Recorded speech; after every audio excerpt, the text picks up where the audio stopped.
go.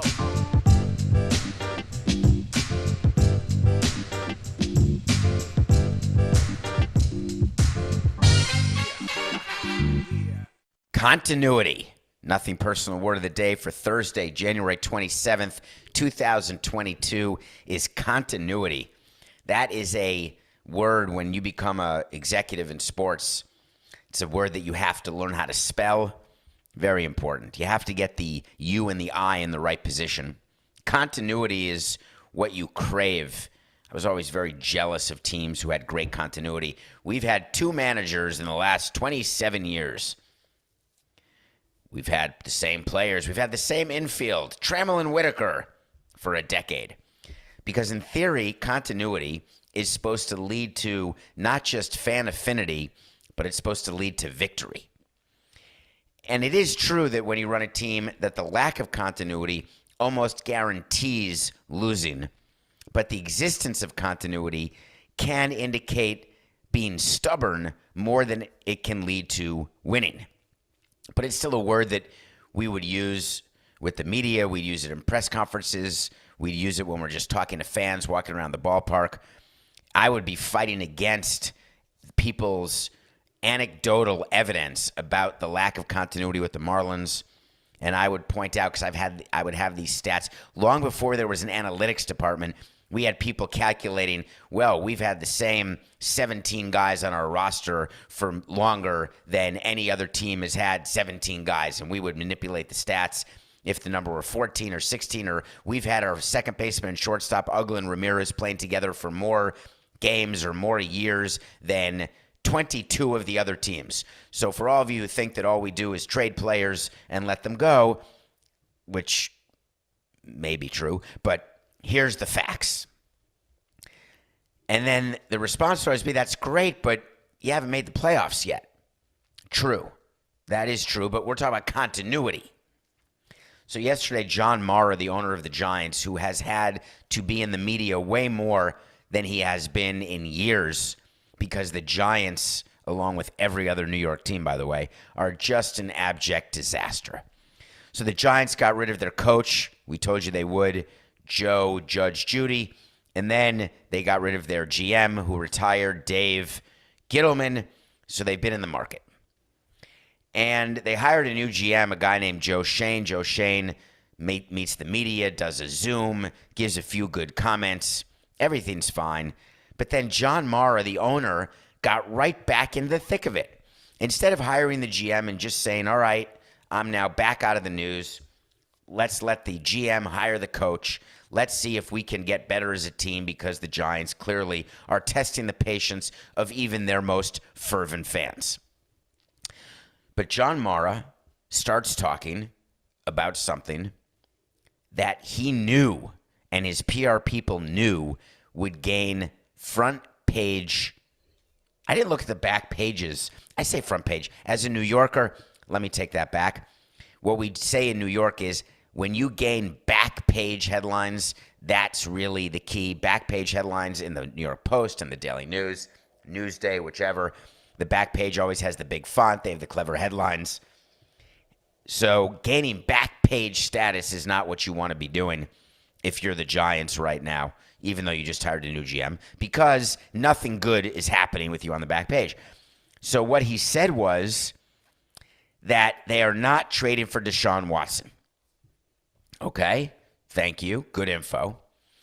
And then he said, we are all in on Daniel Jones. And he gave this long quote about Daniel Jones that I thought was sort of interesting. And I just wanted to read it to you and say why. But I'll answer. We're not trading for Deshaun Watson, said John Mara after introducing Joe Schoen. There's so many reasons why we wouldn't do that. Cap-wise, okay, listen, when you're prepping someone to meet the media and you know that your owner is going to talk about Deshaun Watson and you're going to actually quash all speculation about him, here's an idea. Don't lead with the reason you're not trading for him is cap. I'm just throwing it out there. He's got 22 lawsuits against him as a potential assaulter, predator, everything else under the sun. He was a healthy scratch for the entire season. by the Texans. So I'm just saying, if you're going to actually talk about Deshaun Watson, which you don't need to, lead with the fact that that's not the type of person you want on your team. But cap-wise, we couldn't afford him. And then he says, but more importantly. So here's another verbal tick. When you are talking to someone and you bury the lead, L-E-D-E, are you doing that on purpose? Are you doing that because you think it's more effective and impactful? So he says, cap-wise, we couldn't afford it. But more importantly, with the allegations that are out there right now, that is just not the right fit for us.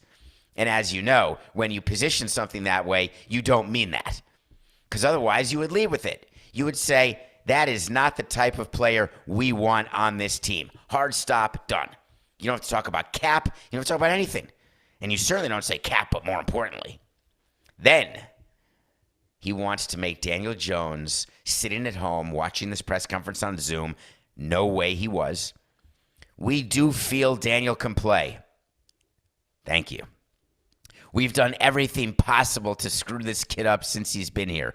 We keep changing coaches, coordinators, offensive line coaches. I take a lot of responsibility for that, but let's bring in the right group of coaches now and give him some, word of the day alert, continuity. Thank you. That's great.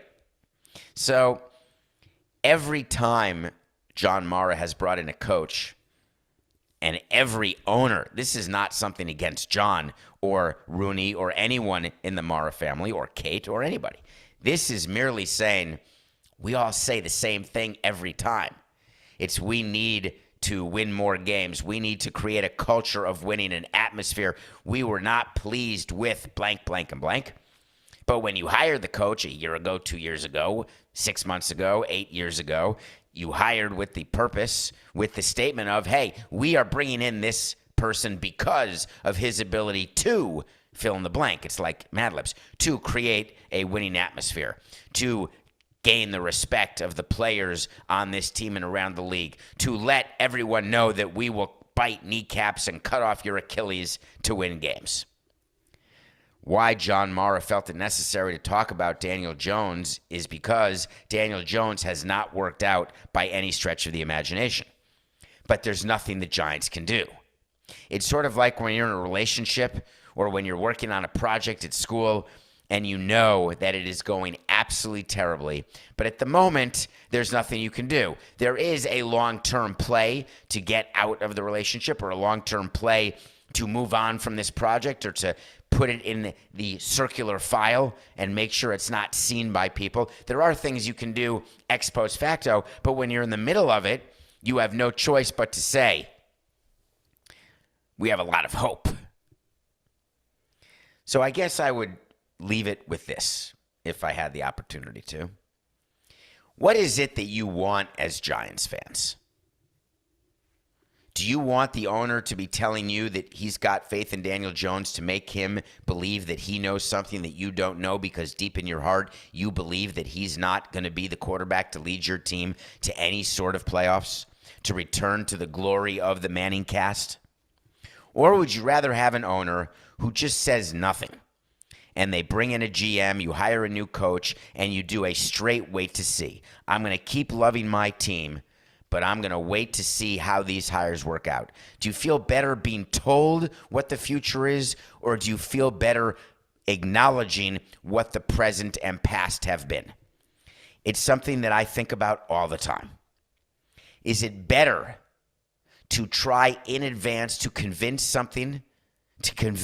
someone of something that you know you've been unable to do before, but you continue to try to do going forward? Is it easier to convince people that while you have failed, you are going to be different, you are going to do it differently, and the result will be different? Or is it better to keep your yap shut, act, and then when you're on top of the mountain, say, this is what we had in mind the whole time. It took a little bit longer to get here. We had to do a little more sort of serpentine behavior, but we got to where we told you we were going to get to many moons ago. I think it is way better to do the latter than the former, but it is so tempting to do the former because it feels so good at that moment. It's the reason we do press conferences when we make a signing. It's the reason we stand up and hold the jersey and do the photo op, because we want you to feel so good about what we're doing now and not to judge us with the results, judge us with the process. And it goes against my consequentialist nature to do that.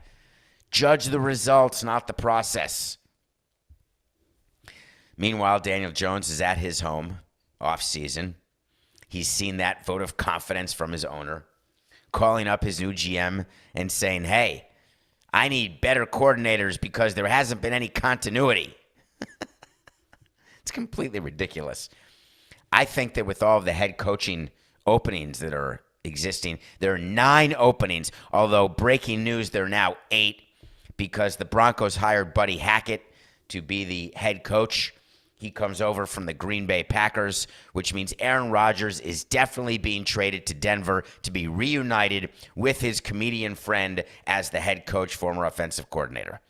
No, get that out of your mind. Aaron Rodgers is not a Bronco because he's following his offensive coordinator. But the Broncos hired someone, so now we're down to 8 openings. And with all of the openings, I think what's happening, and I could be wrong, I think they're all finding these people on LinkedIn. Because these days it can be hard to find and hire the right candidates for your business. That's why LinkedIn Jobs made it easier to find the people you want to talk to faster and for free. Every time I wanted a new manager or a new third base coach, boom, I'm hitting LinkedIn. Every time we look for salespeople, marketing people, finance people, show me your LinkedIn. Keep your profile up to date because you never know who's looking. People are always looking. Do you know that you can create a free job post in minutes on LinkedIn Jobs to reach your network and beyond? It's the world's largest professional network of over 770 million people, of which at least 407 are highly qualified. It's why small businesses rate LinkedIn Jobs #1 in delivering quality hires versus leading competitors. They will help you find the candidates you want to talk to faster. You can post your job for free at linkedin.com/Samson. That's linkedin.com/Samson to post your job for free. Terms and conditions apply. I know exactly who's on LinkedIn because I went and I looked. Antonio Brown has started a LinkedIn profile because he's a wide receiver looking for a job. He's hoping that somebody is paying attention to what he wants. He's been on the circuit, doing interviews left and right. He did the Bryant Gumbel interview. Being interviewed by Bryant Gumbel is a nightmare. It's happened. He's done it to me twice on Real Sports. It's unpleasant to say the least. His level of ego is really something to behold. His desire to do gotcha journalism is fantastic. His total disdain for public financing and everything else that I've ever done was palpable during our interviews. But of course I did the segment because I'm not going to be scared by Bryant Gumbel with his glasses on the end of his nose. So he interviews and he's going around and he's going to different places. And then he went on CBS. CBS Sports is where I am, CBS Sports HQ. As an MLB analyst, you can check it out. This pod is under the CBS Sports blanket. So I appreciate CBS. CBS gave Antonio Brown a platform. That's fine. It's all about NFL, fantasy, gambling. I'm in. I'm good. But what he said was pretty good. He was asked whether or not he's ever spoken to a therapist. Now, that's pretty private, right?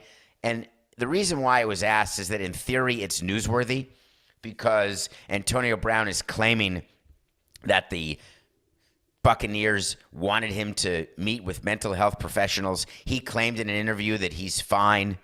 He's got no problems at all. He's good. But his answer to that question was too good to be true, so I wanted to give you the quote. I tried it through the NFL. I don't really have time to consult with random people I don't know about my mental space. If there were ever a Yahtzee quote, 6 6s, that's it. That's who you talk about. Your therapists are not your best friends. It's not the shrink next door. You're going in and you're talking to someone who's got no skin in the game. You're talking to someone who's heard it all before, who can hear what you say. And this is not anecdotal. I'm talking to you about what therapy has meant and what it means to me. It is for the purpose of exactly what Antonio Brown is saying he doesn't want to do. It is definitely talking to random people who are trained to listen to what you're saying, to give you advice about the way you are processing your thoughts, and to give you concrete action steps toward improving your life. Because who wants to be Antonio Brown? Isn't it exhausting? Forget the running off the field with the shirt. Forget all the different crimes and assaults and punishments. Forget all that stuff. It's hard to be Antonio Brown because everywhere you go, you've got to be Antonio Brown, the character as seen on TV.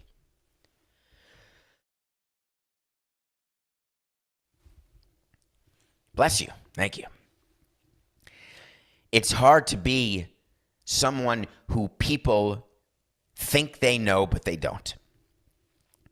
It's hard to walk in the shoes that people feel fit them perfectly. It's hard to be the person who everyone assumes has the perfect life, the perfect number of skills, knows Tom Brady. But Antonio Brown going around with his lawyers trying to make a case for how bad the NFL is, how bad the Tampa Bay Buccaneers treated him, what a misunderstanding it was when he went off the field, what a misunderstanding it was when he tweeted Bucs eliminated through Photoshop. So they're really on a PR tour, what I would call a reclamation tour. What I would call is, hey, I need a job tour. I would call it, hey, is there anyone out there who will hire me tour?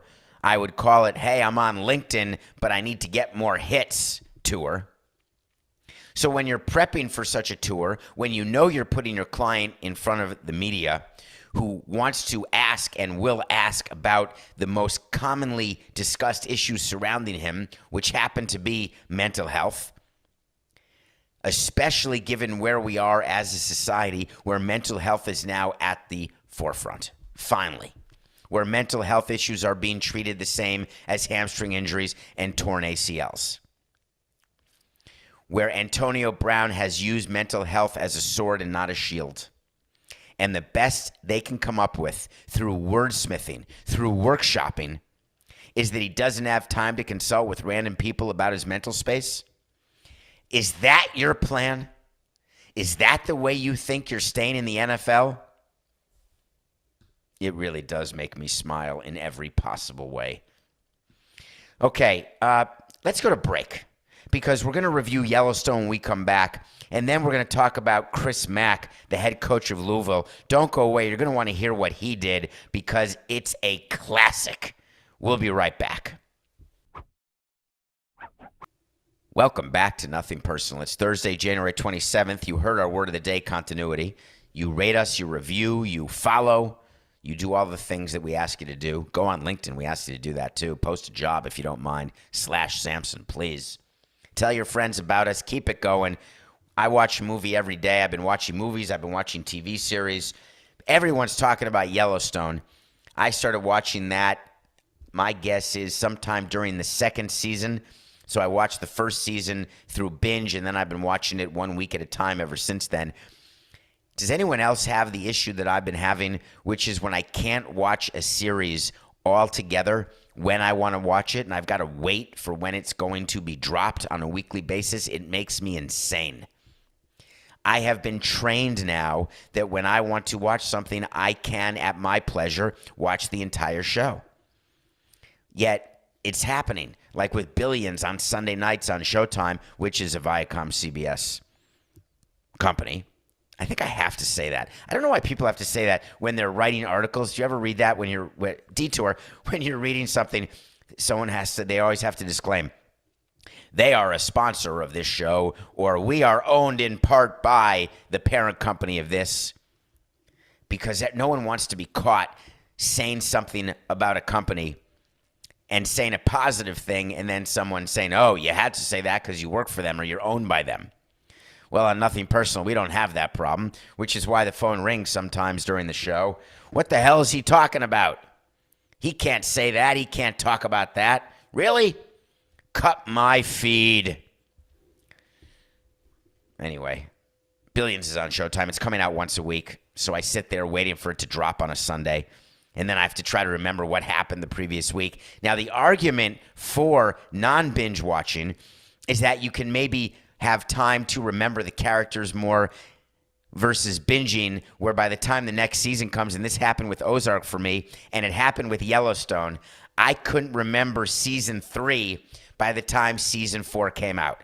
I had not remembered how it ended, so of course you watch the recap, the trailer, but people cut trailers in a way to make you feel stupid even when you've watched the previous season, because they cut it and release it in a way that you get glimpses out of order of what happened, and they're trying to be clear, and they're trying to help you start with the next season, but you have more questions than you have answers. So Yellowstone season 4 comes out. It's one of the highest rated shows. It's on a network. I don't remember the network. I want to say it's on Paramount. That's another CBS-owned network. Is it on Paramount Now, Paramount Plus, whatever it's on? In any case, it stars Kevin Costner and a character named Beth Dutton, played by Coco. What was her name again? Ruth Riley? I don't know if that's right. It could be. Luke Rhymes, but the woman who plays Beth Dutton, who Coca and I, Kelly Riley, thank you, who Coca and I agree may be the best character, not the best female character, the best character in any show in the past 50 years. If you have not started watching Yellowstone, start now. Season 4 was a slight disappointment to me because I felt as though Taylor Sheridan, who's the creator and writer of the show and actually stars in a few episodes, I thought that he got a little lazy. By the way, why wouldn't he? He's working on 20 different shows and trying to ride horses and corral calves by their feet. But there were many musical montages during season 4, watching horses go back and forth. By the way, it's beautiful, but I could go to the Big Apple Circus. I'm there for the Dutton family. Wes Bentley stars in this too. Wes Bentley is the guy who was in American, not American Pie, American Beauty. When he was quite a bit younger.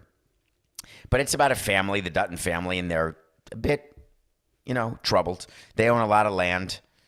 It's filmed in Park City, Utah. I was in Park City, Coca, a couple years ago with my son, and we were in a car heading to a jazz game, actually, and the driver of the car said, hey, Yellowstone is filmed right there. Kevin Costner goes to all the local bars, and so does the whole cast. I thought that was pretty cool, actually. So Yellowstone season 4 I thought was fine, but it's a must-watch as a series, but season 4 was not as great as the previous 3 seasons. Yellowstone, check it out on Paramount, owned by CBS, who also has this podcast. They don't own the podcast, but they have the podcast. Okay, let's talk about Chris Mack. Now, you may not know who Chris Mack is, but I'm going to tell you. Chris Mack is the head coach of Louisville. Louisville, yes, thank you, Kristen Dunst from Elizabethtown. Louisville, he just resigned. And he gave a long letter explaining his resignation. And it caught my attention because A, it's super long, but B, he did something funny. Okay, ready? I'm not going to tell you about the first 2 paragraphs because they're whatever. He's been the head coach for 13 years. He loves Louisville. He loves the people. He's so thankful. It's the greatest university in the world, the greatest fans, the greatest people. Everything's great. And then he gets into any of us who is given the opportunity to represent this great university knows that we are only in this position because of the passion, support, and pride of Cardinal Nation. Everyone's got a nation now. And I know that the University of Louisville basketball program's best days remain ahead of it. Yes, they do. Yes, they do. Okay. But then he talked about why he resigned. It's time for me to focus on my family and spend more time being a dad. Newsflash, when you do a release, how many of you are parents who are listening and watching the show on the Nothing Personal with David Samson YouTube channel? How many of you? Aren't we all dads 24 hours a day, 7 days a week? How do you spend more time than that? Is there any time when you're not a dad? And I'm talking as someone who was not the greatest father because I chose work over family, and we've talked about that personal issue that I had. We talked about the fact that I was not present and that the phone was in my ear and that I was working 24/7, which is an expression that I detest. Although when you have insomnia, I should say I was working 21/7. I'm fine with that statement. But you wouldn't say, and people do this all the time when they retire, when they leave, when they stop acting, when they stop being in sports, or when they leave their job on Wall Street, wherever they leave. They say, time, I got to focus on my family, spend more time being a dad. The people who say that either one, got caught cheating, and then you say, I'm a sex addict, I'm going to rehab, and I need to focus on my family. Or they've got kids and they say, I really want to be there for them. Like Tom Brady's having that discussion now. I'm going to talk to Giselle, and I need to be there. I need to drive my kids to school, and I want to be there to fill out look at their term papers and their research papers and help them flip through the Encyclopedia Britannica to find topics for papers.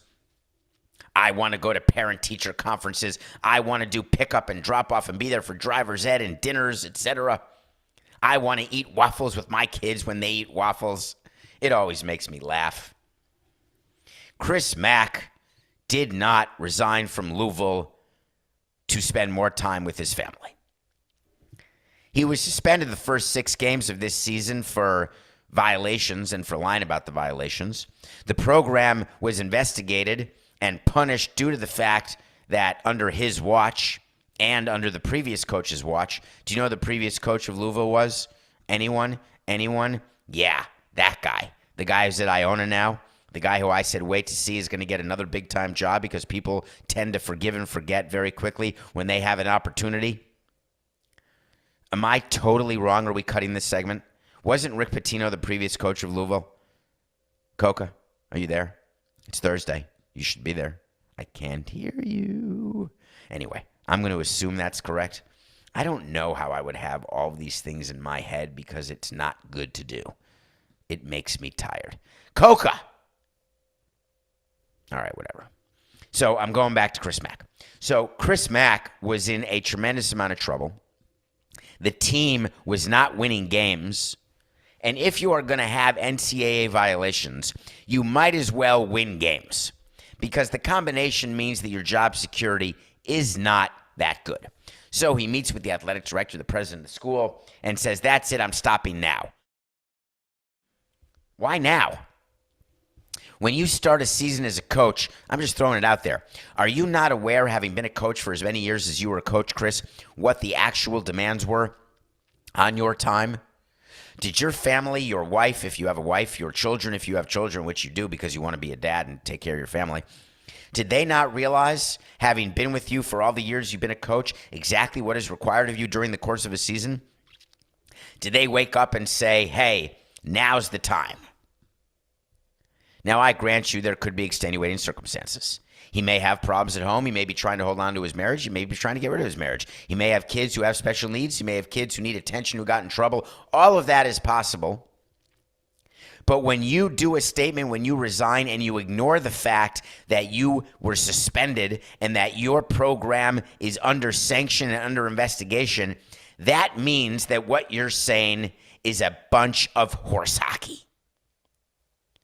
And then you release this long statement and you don't even mention it. You don't even discuss it. GMAB, Chris. I have zero sympathy for the fact that you had to resign because of your ineffectiveness on the court, because of your breaking the rules off the court, and then you try to make me feel like you're this great guy, better than I am, because you want to spend more time with your family and be a better dad? Okay. You keep telling yourself that. Nothing personal pick of the day. It's a good one. Did the Jazz beat the Suns? I know Rudy Gobert and Donovan Mitchell were out, but I just thought the Jazz getting points at home, even though the Suns are the best road team. We're back to 500. What is the date today, Coca? January 27th. We're starting over. We're 11-11, and we are starting over. I've lost a few NBA games in a row, so I'm going to take a break. We're going college because we were just talking about Chris Mack, and we're going to talk about Wisconsin. Now, I'm a homer. I'm a Badger. No doubt. But they're only giving 7.5 to Nebraska. Nebraska, who's like 6-13. Wisconsin, who's ranked in the top 15 in the country. 7.5? The Badgers having lost their last game. The Badgers, who it turns out are calling up for today's game, Frank Kaminsky and Michael Finley will both be playing. And the team today, I don't know why, is going to be coached by Barry Alvarez. All of these things indicate to me the line is a little light. We're going to go Wisconsin 7.5 over Nebraska. Oh, man, take a look at my life. I'm a lot like you are. Oh, man. Do you know that song? Neil Young. When I hear that song, I get wistful because I thought it was about a son and his father. One of the problems with the Intergoogle and with all these behind-the-scenes documentaries and all, you really learn what people are thinking. Have you ever read a book and you're so fascinated by it? There's so many possible different interpretations of things that are going on in that book that you say to yourself, God, that author was brilliant. He has touched a nerve for me. And then you see an interview by the author, and the author says, hey, I wasn't even thinking that. And you think to yourself, man, that sucks. Like, you weren't even thinking what I was thinking, and here I am thinking that you were thinking of everything. So Neil Young has a song called Old Man. And so I would think about my dad, and I would think about my life, and I would shed a tear and sing the song while I'm working out or just driving or whatever the case may be. And then I watched Neil Young interviewed, and it was about a guy who worked on the farm that he bought, who came with the farm. He was like the head of farm, the farmhand, the CEO of the farm, but a guy not in a suit, but in overalls, taking care of a property. Neil Young, when he was young, bought some property. And that's the old man he was talking about. I'm a lot like you are. Neil Young is in my mind because he took a stand. He threw a pebble into the ocean and said, watch my ripples. Now, if you throw a boulder into a pond, you're going to create some ripples. You throw a pebble into the ocean, that's like going pee-pee on Survivor in the ocean and saying, hey, sorry about that. Did anyone drink that? No, it's the ocean, man. Neil Young decided that he is taking a stand. He has had all of his music removed from Spotify. If you're listening to this show on Spotify, which we appreciate, I forgot what you do on Spotify, Coca. I think you follow on Spotify or review. What is the exact word? Anyway. Oh, and you can rate. Thank you. You rate and follow, not rate and review. So Neil Young removed his music because he doesn't want to be on a platform where 469. Neil Young removed his music from Spotify because he did not want to share a platform with Joe Rogan. Joe Rogan, who has spent many an hour spreading lies about COVID vaccines, who has given a platform to people who don't know anything about anything. Joe Rogan, who gives great advice to Aaron Rodgers about immunization and science.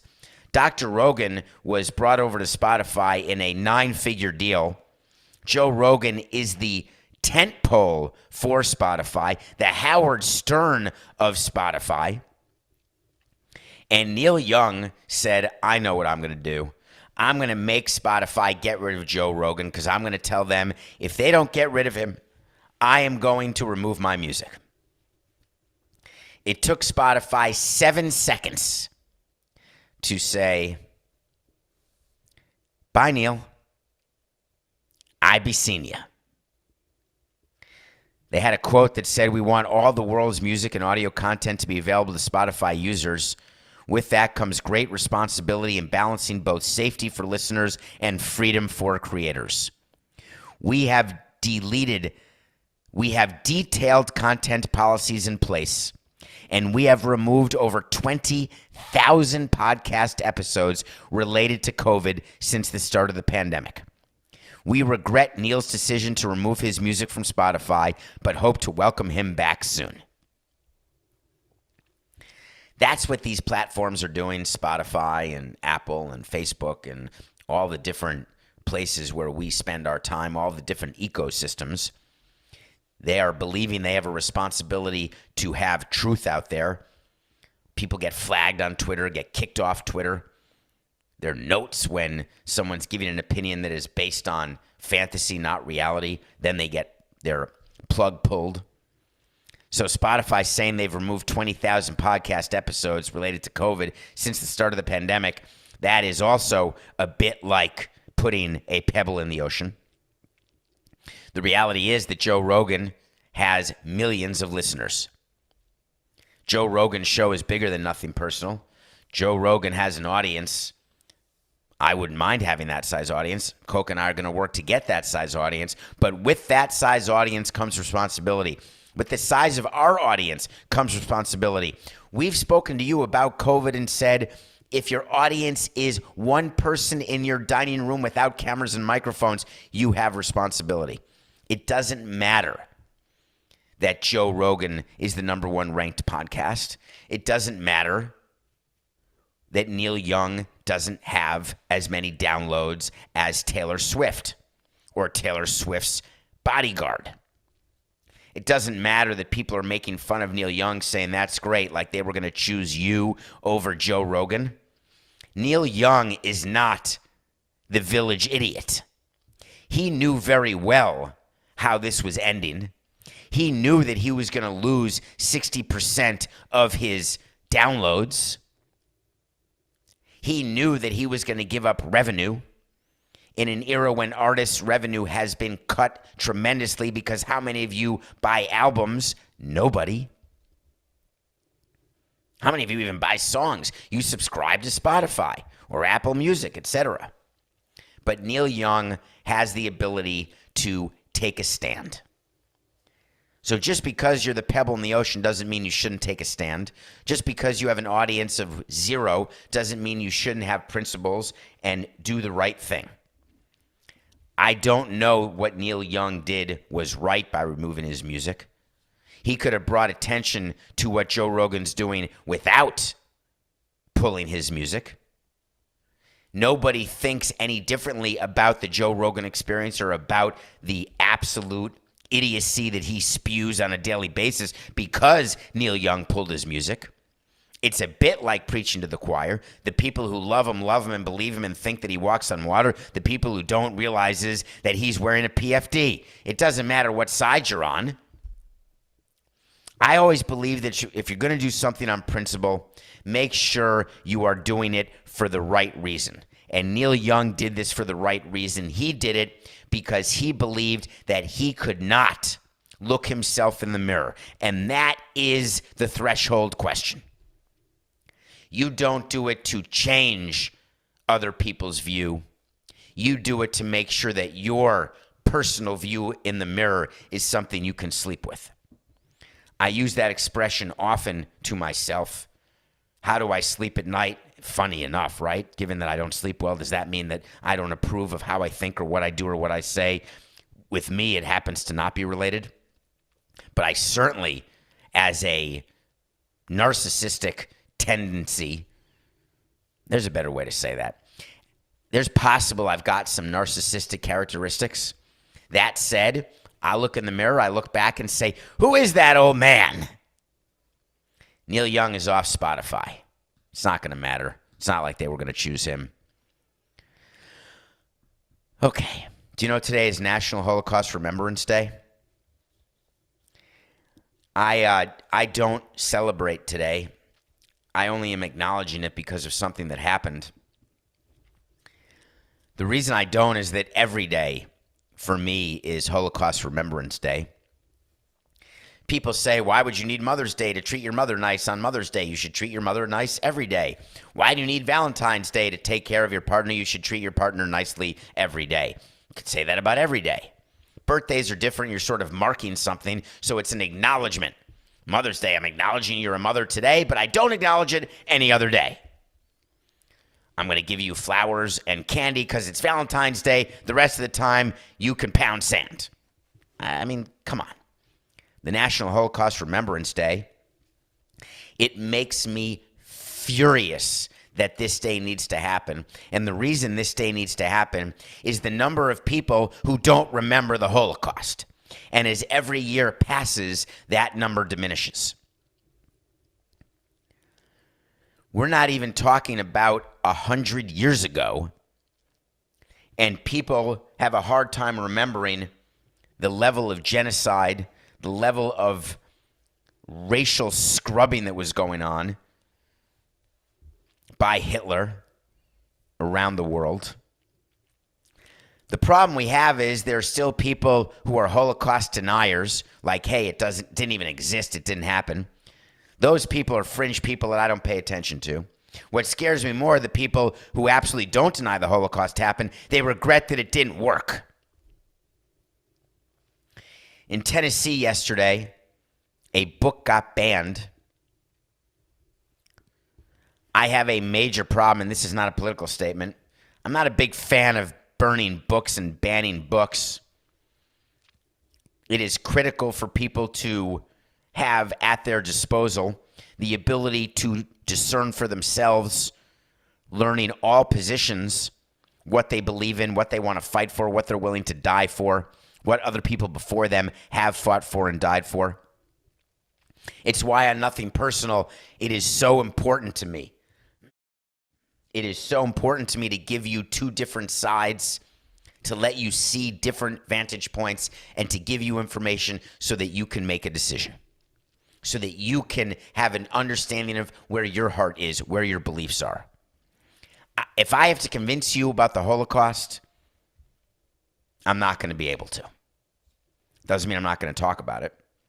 But the book that was banned by a vote of 10-0 by a school board in Tennessee was a book that depicted the Holocaust through cats and mice.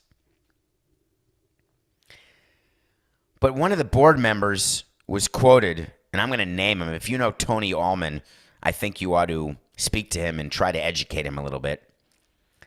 He said, I understand all that, but being in the schools, educators and stuff, we don't need to enable or somewhat promote this stuff. It shows people hanging. It shows them killing kids. Why does the educational system promote this kind of stuff? It is not wise or healthy. I think that's the perfect plan. I think the way we should educate people and our kids is with the head in the sand. We should tell them everything was perfect. There's no reason to tell them what the history is, either in our country or beyond, right? Because if you don't teach history, then it didn't happen. Trying to protect people from the horrors and atrocities only guarantees that those horrors and atrocities have a higher likelihood of happening again. The expression, those who do not understand and learn history are prone to relive it or condemned to relive it, that's a meaningful expression, because how else do you form who you are and what you think if you're not clear about what was? Of course, history is not always pretty, just like the present is not always pretty. But do you know what's going on today around the world? Tomorrow's history. Tomorrow's history is critical because it's how we live today. One of my favorite books when I was a kid was In the Night Kitchen. One of my favorite actors is Maurice Sendak. Do you know that Maurice Sendak, in the book In the Night Kitchen, there was a boy, a naked boy, floating in a milk bottle? People lost their minds about that. There are kids in this book about the Holocaust who are being hung and are naked, and there are people saying, we cannot allow that. Anti-Semitism is something that still exists. It exists in all forms. It doesn't just exist with people like Mel Gibson. It exists in ways that where we discuss how temple shootings and how terrorism and how things happen. It exists in the way people view Jews. It exists in the way that the Academy of Motion Picture and Science doesn't do exhibits on the people who started studios. It exists in all sorts of ways. It exists in the family of the Kennedys. When Robert Kennedy Jr. just gave that speech, I don't know if you saw it. Remember, he was talking and he made some example about Hitler and Nazi Germany, saying it's not exactly like this, where you can hide in an attic like Anne Frank did. We have a serious problem in this world, and it's not just anti-Semitism. The serious problem are people thinking that anyone who doesn't look like them or has what they don't have or what they want to have, that those people don't belong, those people don't exist, shouldn't exist, can't exist, because they want to feel better about their lives, and you can't rise up to their level. You have to bring them down to yours. That is the crux of the issue. People are so scared of being failures that they require failure around them. They're so scared of being overtaken by lack of success that they insist that everybody look like them, feel like them, and act like them. That is pervasive in our economy, with our politics, in race relations, not just in the U.S., but everywhere. Why? I ask you why. If you are in Tennessee and part of that school where they voted 10-0 to get rid of that book, are you asking the question? Because if you're not, you today are making history. And believe me, you're going to be talked about. You're going to be remembered, not just on Holocaust Remembrance Day, but every day. That's our show for today. We will be back tomorrow. It's just business. This is nothing personal.